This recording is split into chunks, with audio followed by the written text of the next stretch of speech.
Be careful what you put in your body. In 2014, a couple returned to their home to find it trashed in baffling ways. There was lotion all over the door handles, all of their shoes had had their soles ripped off of them, and someone had dumped an entire can of paint all over the toilet. Despite the obvious break-in, the police come and can't find any evidence of theft, so they leave thinking the couple's not in danger anymore. That night, the couple hears scratching underneath their bed and what sounds like a crying animal.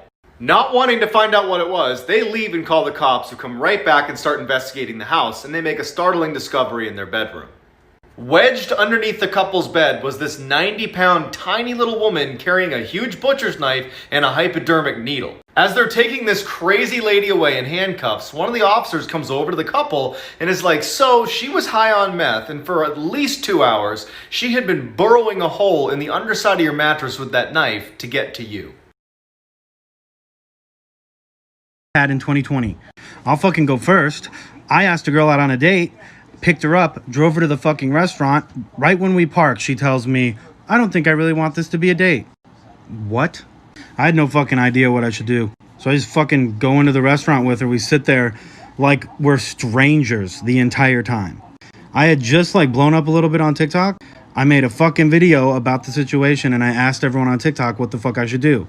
As I'm sitting at fucking dinner, my fucking phone just goes crazy. Fucking video goes viral. I'm reading the comments at dinner, laughing my fucking ass off. I get up to go to the bathroom and my fucking waitress stops me and she says, I just got off my fucking break. I just saw your fucking TikTok. She was like, I fucking got this. When I sit down, she comes over. She acts like I'm a fucking celebrity. Gives me her fucking phone number. And the girl I was with was fucking devastated. This boy lied about his age just to date me. Story time. So back when my cute self was a senior in high school, there was this new girl that came to our school. Long story short, me and her ended up becoming super close. I went to her house, spent the night. Her family loved me. I mean, why wouldn't they? Anyways, she had a brother. We're gonna call him Binky. Me and Binky got pretty close. Now I want you guys to keep in mind, Binky didn't go to my school because their parents were divorced. So the sister who I was friends with lived with her mom, and Binky lived with his dad who lived in another city. But sometimes Binky would go to his mom's house, which is how I met him. Now that we got that out of the way, as me and Binky were getting closer, one day he asked me, hey, how old are you? And I was like, oh, I just turned 17. How about you? He told me, oh, I'm 17 too, but my 18th birthday is coming up. After a while, me and him eventually started dating. Then one day, I ran into his cousin who happened to go to my school. The rest of this story is crazy. So I ran into his cousin who just so happened to go to the same school as me. What a small world. Anyways, we start having a conversation. And she asked me, oh my God, are you dating Binky? And I was like, oh, how do you know that? Because at the time, I didn't know that she was his cousin. And he didn't go to the same school as me. So I didn't know how she would have known that. And then she tells me, oh, that's my cousin. As we're talking, she says, oh, are you going to go to his birthday party? And I'm like, no, he actually didn't tell me he was having a birthday party. Weird. And she's like, yeah, that's really weird because it's coming up next week. And I'm just sitting here well, maybe he'll tell me. He probably just had a lot on his mind. And then she says, I can't believe he's going to be 16 already. Time flies. We're going to throw him a sweet 16 party. After she says that, I just look at her like, you mean 18, right? You said 16. I think you meant 18. Sorry, there has to be a part 3. So his cousin starts talking about I can't believe he's going to be 16. And I look at her thinking I'm tripping. You said 18, right? You didn't mean 16, you meant 18. And then she's like, no, I meant 16. So that's when I found out he's actually 16 or about to be 16. So I was 17 dating a 15-year-old. And I know a lot of you were like, oh my God, it's not really that much of an age gap. Listen, the fact that he lied about it is bad enough for me. Secondly, I would have been 18 and he still would have been 16, turning 17. But that's a little weird for me and I didn't want to catch a case. That's why I wasn't looking for a younger boy. After I find out this new information, of course I tell my best friends. And they start hyping me up, break up with him, which is what I did. I sent him this huge paragraph. I kind of went off. Of course, he replied to my paragraph saying, I'm sorry, I don't want to lose you, blah, blah, blah. I basically told him, sorry, I don't want to be with liar. I blocked him and haven't seen him. Story time of how I got the best revenge on my worst enemy. So basically there was this girl that literally copied my absolute every move. It all started because the boy that she was dating tried to hit me up. So I guess she was trying to be more like me, I guess. And it all started when I got a puppy. Literally 2 days later, she ended up getting a puppy. The same kind of puppy. Then about a week goes on and I dye my hair blonde. Well, I bleach it. And she dyes her hair blonde.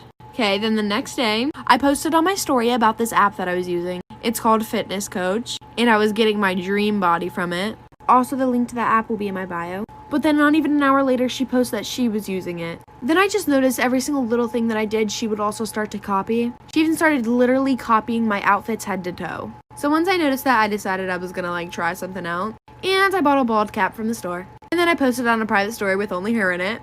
Ha, guess what happened 2 days later? I'm running out of time for part 2. Part 2, if I got the best revenge on my worst enemy.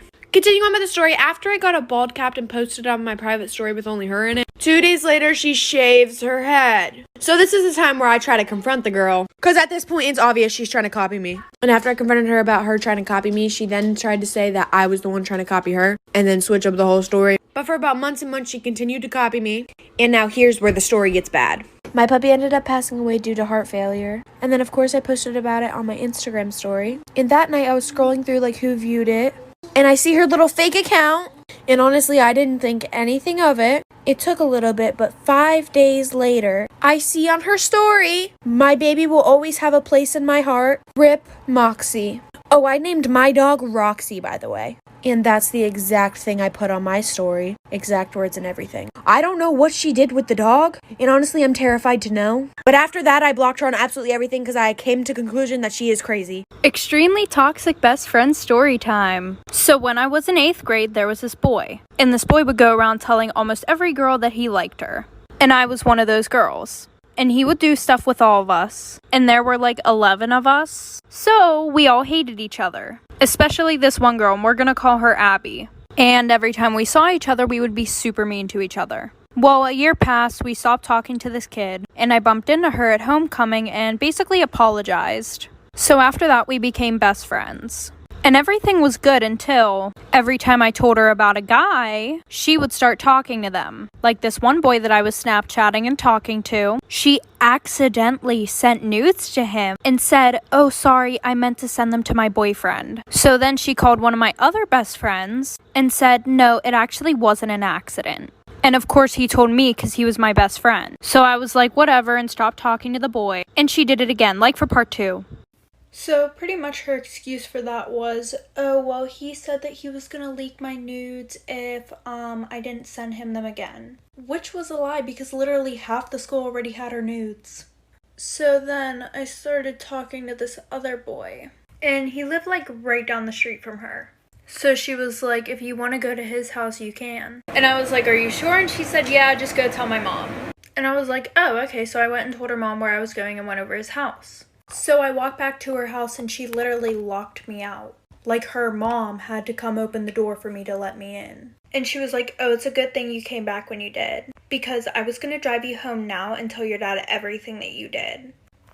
And she goes, I don't think you guys should be together because you're unexperienced. And she would always tell me how he flirts with her all the time. So after our friendship ended, she goes, I just felt like it was always a competition between me and you. So when I was a sophomore in high school, I had this teacher who would only let the students in her class use the restroom one time per semester. Well, one day I raised my hand and I was like, excuse me, I don't remember her name. Can I please use the restroom? And she was like, no, you can't because you've already used the restroom in my class this semester. Well, excuse me, you can't dictate my bladder. So I'm all frustrated and I started secretly texting my mom because I wasn't allowed to use my phone in class. And I was like, Mom, I'm sitting in class right now. My teacher won't let me use the restroom. And she was like, I'll take care of it for you. And I was like, okay. So 5 minutes goes by and all of a sudden my teacher's phone starts ringing and she walks up to it and answers it and she's like, hello? Yeah. Okay, thank you. And then she walks up to me so angry and she slams the pass on my desk and she was like, since you have to go that bad. And I was like, yeah, I really do, thanks. And I got up and left. I didn't even have to go to the bathroom. It was just the principle of it. I just roamed the halls. This is why you should always breathe through your nose. In 2009, a Russian man named Artyom Sidorkin started experiencing intense chest pains to the point where he couldn't even stand up. He tried to ignore it, but when he started coughing up blood, he went to the emergency room. They gave him an x-ray and it revealed a fist-sized tumor growing in his lung. Afterwards, the doctor told Mr. Sidorkin, unfortunately, it looks like cancer. But before they could start removing large chunks of his lung, the doctor needed to do a biopsy to see if it really was cancer. So a terrified Mr. Sidorkin came in a few days later, they performed the biopsy, and the surgeon, as he was looking at the tissue, noticed something. Tucked in the middle of the tissue was a 5-centimeter long fir tree.